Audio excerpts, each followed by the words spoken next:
12월 26일 구원 그 이후 신자의 질그릇이라는 내용을 가지고 잠시 나누고자 합니다. 책을 다 읽으셨다면 책 읽는 중에 가장 기억나시는 내용 한두 가지 정도만 잠깐 생각해 두시고 먼저 서로 나누신 다음에 또 이 내용을 진행해 주시면 감사하겠습니다. 이번 과의 내용은 그냥 책 전체를 읽어드려도 될 만큼 내용이 워낙에 좋습니다. 그리고 표현 하나하나가 특별한데요. 요약을 하기가 어려웠습니다. 그래도 간단하게 요약한다면 두 가지 정도의 내용이라고 볼 수 있겠는데요. 성경이 우리에게 신앙의 성숙을 요구하는 방법이 우리 생각과 다르다는 사실을 알아야 되는데, 예수님을 믿으면, 다시 말하면 보배를 담으면 그 질그릇이 달라지는 것이 아니라 보배가 담겨졌다는 것 사실 자체가 변화라는 거예요. 왜냐하면 질그릇이 정하다가 질그릇의 목적을 보배가 정하게 되는가 말입니다. 물론 질그릇 자체의 변화가 없습니다. 그래서 질그릇이 보배가 담기는 순간 광채가 나는 게 아니잖아요. 물론 박영선 목사님은 호련히 변화되는 때가 온다. 예수님이 재림하시는 날에 호련히 변화되겠지만 그 전까진 보배를 질그릇에 담았다고 해서 질그릇 자체에 물리적 변화는 일어나지 않을 것이다. 인생을 설명하는, 신앙생활을 설명하는 부분이죠. 예수님을 믿지 않는 사람은 그래서 인생 목표가 자신의 질그릇, 자기를 치장하는 데에 온 관심을 두지만, 예수님을 믿는 사람은 질그릇 자체를 치장하거나 자랑하기 위해 살지 않는다는 거죠. 그 보배 때문에 사는 사람이라는 것입니다. 혹시 그래서 우리의 삶이 질그릇 자체에 집중하려고 한다면 하나님은 우리의 흐려지는 초점을 막으시기 위하여 역사하신다는 거예요. 그래서 우리 삶 가운데 일어나는 많은 일들의 이유가 바로 그것이다라고 설명합니다. 신자는 질그릇이 깨져도 좌절하지 않으므로 질그릇 이외의 보배가 내 안에 담겨져 있다는 사실을 증명해야 되는 게 신자가 해야 될 첫 번째 일이고, 두 번째는 적극적인 신앙으로서 오히려 보배를 드러내기 위해 스스로 질그릇을 깨트리는 생활을 해야 된다는 거예요. 믿지 않는 사람이 할 수 있는 최선은 죄를 짓지 않으려는 것 뿐이지만, 오히려 그것은 죄를 짓지는 않아도 결국 최종적인 죄인 예수님을 믿지 않는 죄는 결국 짓는다는 거죠.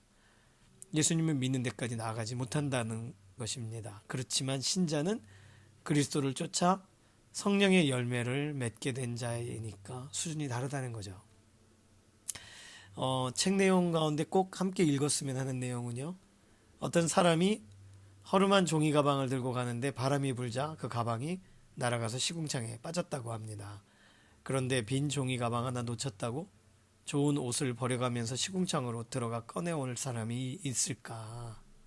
그냥 그 종이 가방 버리면 되지 않는가 이거죠. 만약에 그 종이 가방에 귀중한 보석이 담겨 있다면 보석만 꺼내오면 된다는 거예요. 하나님이 요구하시는 신자의 삶이 이와 같다, 이렇게 설명합니다.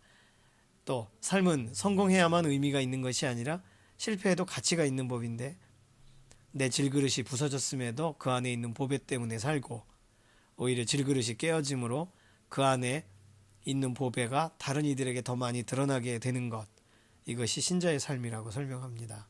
내가 가진 질그릇이 깨졌을 뿐 그 안에 보배는 깨지지 않았음을 보이는 삶, 그것이 믿는 사람의 삶이라는 거죠. 그러니 나의 시선을 질그릇에서 보배로 옮기는 싸움이 신앙생활입니다. 보배를 의지할수록 신앙이 성숙해진다는 거죠. 하나님은 거대한 드라마를 통해 메시지를 전달하고 싶어 하시는데 우리에게 배역을 맡기신다는 겁니다. 그런데 우리는 배역과 상관없이 예쁜 얼굴로 등장하기만을 원한다는 거죠. 자존심 때문에 아름답고 영광스러운 배역을 차버리는 어리석은 모습이 우리에게 있지 않는가 설명합니다. 마지막 질문은요, 그러면 지금까지 한 주 동안 내가 추구했던 신앙은 어떤 것이었는가 좀 돌아보게 되기를 바랍니다. 오늘 연관 본문은 보배를 질그릇에 가졌다는 말씀이고요. 이 말씀의 내용 가운데 본문을 쭉 읽으시면 첫 번째 질문은 우리는 보배를 어디에 가졌는가 설명하죠. 그럼 예수님을 믿는 사람들은 질그릇이 아닌 무엇에 시선을 집중해야 됩니까? 두 번째는요, 우리 인생은 죽을 인생이지만 누구의 생명이 우리 안에 역사하실 때 우리가 하나님께 의미 있게 쓰임받게 됩니까? 오늘 본문 말씀에서 한번 찾아보실까요? 세 번째는 각자 질그릇이 아닌 보배를 드러내려 노력한 적이 있는지, 그리고 혹시 내가 과거에 내가 치장하고 싶었던 질그릇에 어떤 무엇들이 있었는지도 함께 나누시면 좋겠습니다. 오늘은 온통 질그릇과 보배에 대한 내용만 가지고 나누면 되세요. 서로를 위해 기도하면서 모임을 마치시면 되겠습니다. 목장 올 한 해도 수고 많이 하셨고요. 내년도에도 목장 동역자들과 함께 걸어갈 길들을 서로 축복하면서 기도로 마치시면 되겠습니다.